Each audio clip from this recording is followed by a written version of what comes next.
تصور کریں ایک کم عمر لڑکے کا، ایک عام سا بچہ جو گلی محلے کی کرکٹ کا دیوانہ ہے، گھنٹوں دھوپ میں کھڑے ہو کر میچ دیکھنا، کھلاڑیوں کی نقل اتارنا اور اپنے ہی کھیل کے خمار میں گم رہنا، ایک بالکل عام سا اور بے فکر بچپن۔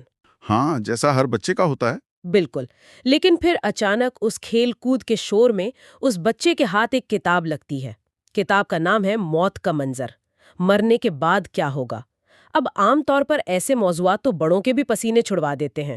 ظاہر ہے، بچوں کو تو چھوڑ ہی دیں آپ۔ وہی نا، لیکن یہ کتاب اس لڑکے کو ڈرانے کے بجائے اس کے اندر ایک عجیب سی بے چینی، ایک تجسس پیدا کر دیتی ہے۔ وہ سوچنے لگتا ہے کہ اگر یہ سب کچھ ایک دن ختم ہو جانا ہے تو پھر اس کھیل کا، یہ زندگی کا اصل مقصد کیا ہے؟ آج کے اس تفصیلی جائزے میں ہم محمد فاروق راشد کی آپ بیتی، طلب سے تڑپ تک اس کی ابتدائی 4 اقساط پر بات کر رہے ہیں۔ صحیح۔ یہ صرف ایک شخص کی کہانی نہیں ہے، بلکہ اس بات کی بڑی گہری نفسیاتی کھوج ہے کہ انسان کے اندر کچھ نیا جاننے کی جو ایک ہلکی سی طلب ہوتی ہے، وہ وقت کے ساتھ ایک بے چین کر دینے والی تڑپ میں کیسے بدل جاتی ہے۔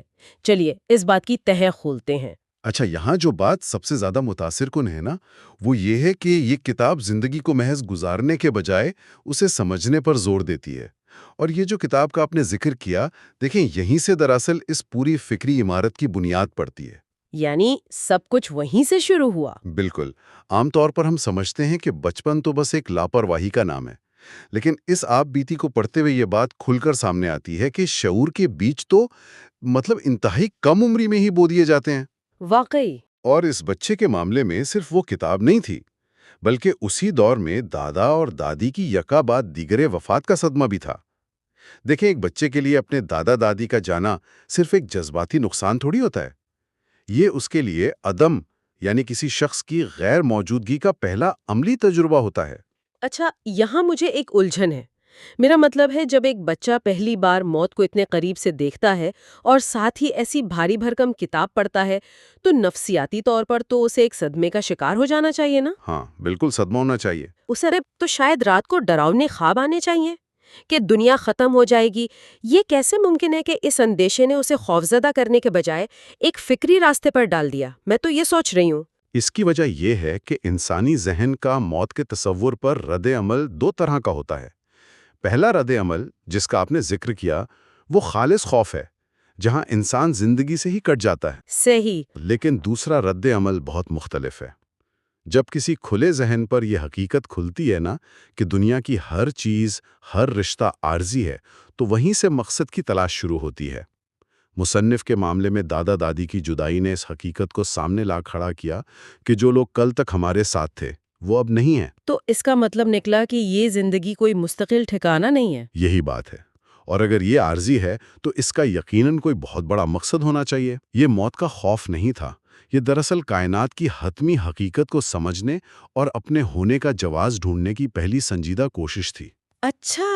یہیں سے وہ طلب بیدار ہوئی جو زندگی کو محض گزارنے کے بجائے اسے سمجھنے پر مجبور کرتی ہے۔ یعنی وہ جو بچپن کی بے فکری تھی وہ ختم ہو گئی اور ایک جستجو نے اس کی جگہ لے لی۔ اور ظاہر ہے جب اتنے بڑے سوالات دماغ میں آنے لگیں تو انسان ان کے جوابات ہوا میں تو نہیں ڈھونڈ سکتا، اسے کسی نہ کسی رہنمائی کی ضرورت ہوتی ہے۔ بالکل۔ اور یہ رہنمائی اسے اپنے ارد گرد موجود لوگوں سے ملتی ہے۔ ہم اس آپ بیتی میں دیکھتے ہیں کہ انسان کی شخصیت دراصل ایک موزیک کی طرح کام کرتی ہے، مختلف رنگ اور مختلف شخصیات مل کر اس کی تکمیل کرتی ہیں۔ صحیح بات ہے۔ سب سے پہلے خاندان کا اثر آتا ہے۔ دادا دادی سے وقار اور عبادت کا تصور ملا، والدین سے ذمہ داری اور بہن بھائیوں سے برداشت کا سبق ملا۔ یہ تو ہو گیا خاندان، لیکن پھر ان کی زندگی میں جو روحانی اور عملی اساتذہ آئے، ان کا کردار بڑا دلچسپ ہے۔ خاص طور پر ان دونوں شخصیات کا ذکر۔ ہاں، قاری ہلال احمد دہلوی کا، جنہوں نے سکھایا کہ دین لمبے چوڑے واز کا نام نہیں ہے، بلکہ یہ عاجزی اور عمل کا نام ہے۔ اور پھر حاجی جنید، جن کی عملی زندگی نے بتایا کہ دین اور دنیا کو الگ الگ خانوں میں رکھ کر نہیں جیا جا سکتا۔ اور دیکھیں، یہ کوئی معمولی بات نہیں ہے۔ ہمارے معاشرے کا تو ایک بہت بڑا مسئلہ ہی یہی ہے کہ ہم نے دنیاوی زندگی اور روحانی زندگی کے درمیان ایک بہت اونچی دیوار کھڑی کر دی ہے۔ ہاں، ہم سمجھتے ہیں کہ انسان مسجد میں ہے تو روحانی ہے۔ بالکل، اور جب بازار میں ہے تو وہ خالص دنیا دار ہے۔ حاجی جنید اور قاری ہلال احمد جیسی شخصیت نے مصنف کے ذہن سے یہ دوگلاپن ختم کیا۔ انہوں نے اپنے عمل سے بتایا کہ سچائی اور دیانتداری کا اصل امتحان تو بازار میں اور عملی زندگی کے معاملات میں ہوتا ہے۔ واقعی؟ یہیں سے وہ فکری توازن بننے لگا جس نے آگے چل کر ان کی شخصیت کی بنیاد رکھی۔ توازن کی جو آپ نے بات کی ہے نا، تو یہاں مجھے ایک بہت بڑا تضاد نظر آ رہا ہے۔ کیسا تضاد؟ دیکھیں، ایک طرف تو یہ خالص روحانی، نرم اور عاجزانہ ماحول ہے جس کا ہم نے بھی ذکر کیا، لیکن مصنف کی زندگی کا اگلا مرحلہ ان سب سے بالکل مختلف ہے۔ وہ پاک نیوی میں شامل ہو جاتے ہیں۔ اب نیوی کا مطلب ہے انتہائی سخت فوجی نظام، ہاں وہ تو ہے۔ کڑی تربیت، وقت کی پابندی، احکامات ماننا اور ایک سخت ہائرارکی۔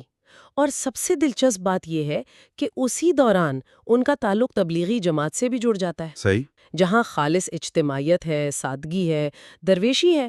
میں یہ سمجھنے سے قاصر ہوں کہ ایک ہی شخص کے اندر پاک نیوی کی فوجی سختی اور تبلیغی جماعت کی صوفیانہ نرمی ایک ساتھ کیسے چل سکتی ہیں۔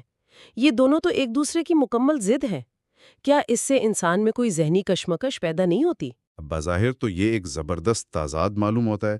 ہم عام طور پر یہی سوچتے ہیں کہ ایک فوجی کبھی درویش نہیں ہو سکتا، ہاں، ظاہر ہے۔ اور ایک درویش کبھی فوجی پابندیاں نہیں برداشت کر سکتا۔ لیکن اصل میں انسانی نفسیات میں یہ دونوں چیزیں ایک دوسرے کی ضد نہیں ہیں، بلکہ ایک دوسرے کی تکمیل ہیں۔ اسے ہم کمپلیمنٹیریٹی کہتے ہیں۔ اب آپ غور کریں تو پاک نیوی نے انہیں کیا دیا؟ کیا دیا؟ جسمانی اور ذہنی مضبوطی، وقت کی قدر، اپنی انفرادی خواہشات کو کسی بڑے مقصد پر قربان کرنے کا جذبہ۔ یہ سب ان کی شخصیت کا ایک بیرونی ڈھانچہ، یعنی ایک ایکسوسکیلیٹن تیار کر رہا تھا۔ اچھا، تو یعنی نیوی سے انہیں زندگی کو چلانے کا ایک فریم ورک مل گیا۔ بالکل صحیح کہا آپ نے، لیکن اگر صرف یہ فریم ورک ہی ہونا تو انسان ایک مشین بن کر رہ جاتا ہے، اس میں جذبات نہیں رہتے۔ یہاں پر تبلیغی جماعت کے تجربے نے اس بیرونی ڈھانچے میں روح پھونکنے کا کام کیا۔ واہ، وہاں سے انہیں انکساری ملی، انسانوں سے بے لوث جڑنا آیا، اور یہ احساس ملا کہ چاہے جتنی مرضی سختی یا ڈسپلن ہو، اندر سے انسان کو زمین سے جڑا ہونا چاہیے۔ جب یہ دونوں چیزیں ملتی ہیں تو ایک ایسی متوازن شخصیت بنتی ہے جو اصولوں پر چٹان ہوتی ہے لیکن رشتوں میں موم کی طرح نرم۔ یہ تضاد نہیں، یہ انسان کو مکمل کرنے کا عمل تھا۔ یہ بات بہت حد تک وہ گتھی سلجھاتی ہے کہ انسان دراصل اپنے انہی تجربات کا مجموعہ ہوتا ہے۔ جب انسان اتنے مختلف راستوں سے گزر کر خود کو کسی قابل پاتا ہے تو پھر شادی، بیوی کا تعاون اور بچوں کی شکل میں اگلی نسل کے لیے کچھ کرنے کا احساس اسے ایک اور مقام پر لے جاتا ہے۔ تدریس کی طرف؟ جی، تدریس۔ جو کچھ سیکھا ہے وہ دوسروں تک پہنچانا۔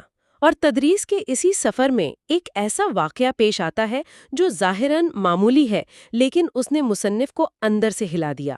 ایک دن کلاس میں ایک طالب علم ان سے پوچھتا ہے کہ سر، ہم پڑھتے کیوں ہیں؟ صحیح۔ اب اگر سرسری دیکھیں تو بس ایک معصوم سا سوال ہے، لیکن اگر استاد سوچے تو یہ بڑا خوفناک سوال ہے۔ اس کا مطلب ہے ہمارا پورا نظام بچے کو یہ بتانے میں ناکام رہا کہ وہ روزانہ اسکول آ کیوں رہا ہے۔ میں تو یہ کہوں گا کہ یہ واقعہ دراصل اس پوری آپ بیتی کا ٹرننگ پوائنٹ ہے۔ یہ صرف ایک بچے کا تجسس نہیں تھا، یہ ہمارے پورے تعلیمی نظام کے کھوکھلے پن پر ایک بڑا سوالیہ نشان تھا۔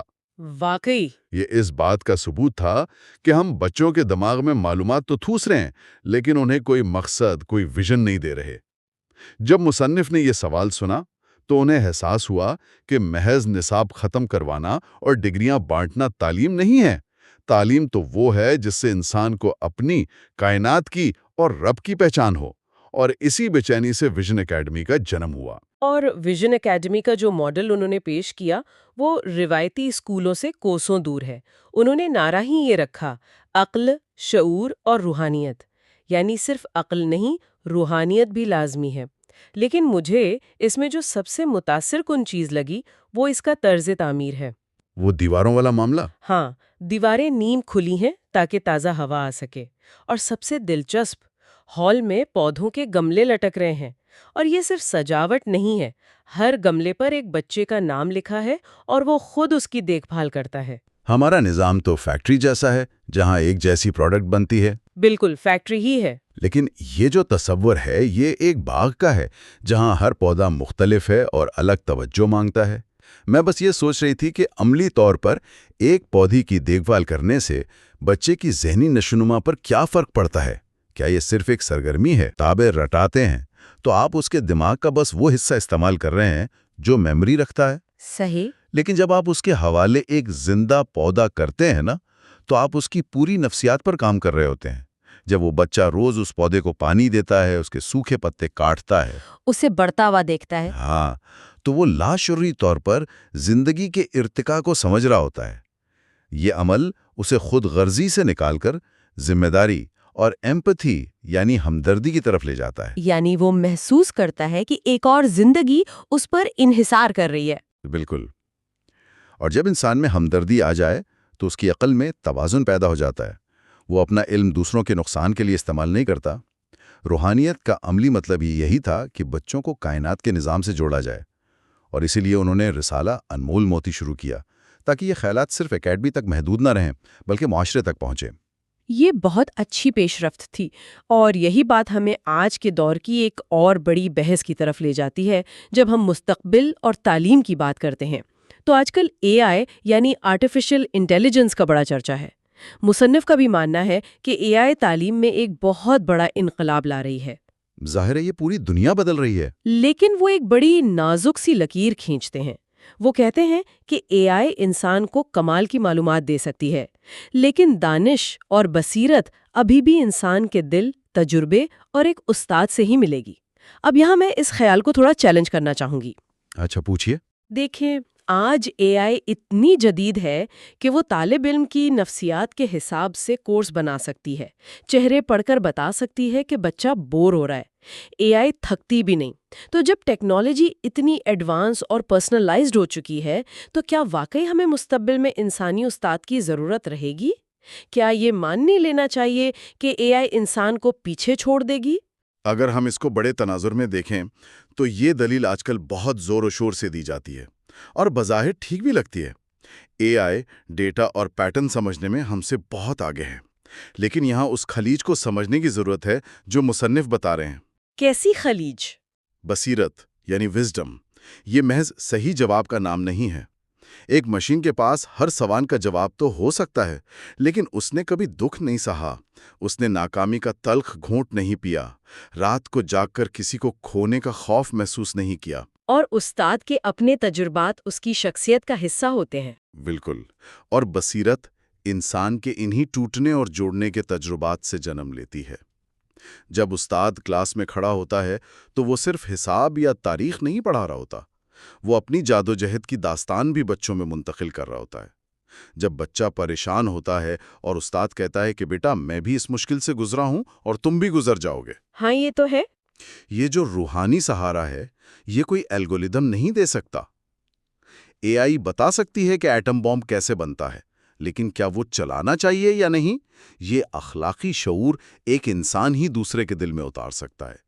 اس لیے استاد کی جگہ کوئی مشین نہیں لے سکتی۔ یہ واقعی بڑا زبردست نکتہ ہے کہ مشین ہمیں علم کے بوجھ سے آزاد تو کر سکتی ہے، مگر اس علم کو استعمال کرنے کا اخلاقی شعور صرف ایک انسان سے ہی ملتا ہے۔ تو اگر ہم اس پورے سفر کو یکجا کریں جو ہم نے آج طے کیا ہے تو یہ بات سامنے آتی ہے کہ طلب سے تڑپ تک کا یہ سفر کسی ایک فرد کی کہانی نہیں ہے۔ صحیح بات ہے۔ یہ ہم سب کے اندر اس خاموش آواز کی کہانی ہے۔ یہ شروع ہوتی ہے بچپن کی اس طلب سے جب ہم موت کو دیکھ کر کائنات پر حیران ہوتے ہیں، پھر وقت کے ساتھ مختلف لوگوں سے مل کر سختی اور روحانیت کے ملاپ سے وہ طلب سمجھنے میں بدلتی ہے، اور آخر میں جب انسان دوسروں کی رہنمائی کرتا ہے تو وہ بس ایک خواہش نہیں رہتی، وہ ایک تڑپ بن جاتی ہے۔ سننے والوں کے لیے یہاں نکتہ یہی ہے کہ ہماری چھوٹی چھوٹی روزمرہ کی ملاقاتیں اور تجربے ہمیں تراش رہے ہیں۔ بالکل درست۔ یہ سارا سفر دراصل بیداری کا سفر ہے، اور اس ساری گفتگو کے بعد میں یہی چاہوں گا کہ ہم اسے ایک عملی زاویے سے دیکھیں۔ ہم نے ویژن اکیڈمی کے ان گملوں کی بات کی جہاں ہر بچے کا اپنا ایک پودا ہے۔ جی بالکل کی تھی۔ اگر ہم آج اپنے ذہن اور اپنی عقل کو ایک ویسا ہی گملہ فرض کر لیں تو سوچئے گا ضرور کہ ہم روزانہ اس میں کن خیالات کا پانی دے رہے ہیں؟ کیا ہم اس میں ساتی بحثوں اور فضول معلومات کی کھاد ڈال رہے ہیں؟ یا ہم نے اپنی زندگی میں ایسے لوگ چنے ہیں جو ہمارے اندر تجسس کا بیج بو سکیں؟ واقعی؟ ہم اپنے ذہن کی دیکھ بھال خود کر رہے ہیں یا ہم نے اسے کسی بے حس فیکٹری کے حوالے کر دیا ہے؟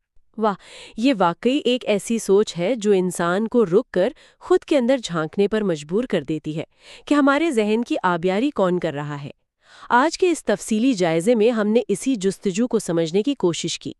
زندگی کا مقصد بس دن پورے کرنا نہیں ہے، بلکہ ان میں چھپی معنویت کو تلاش کرنا ہے۔ اگلی بیٹھک تک کے لیے اپنے ذہن کے اس باغ کی حفاظت کیجیے گا اور سوچتے رہیے گا۔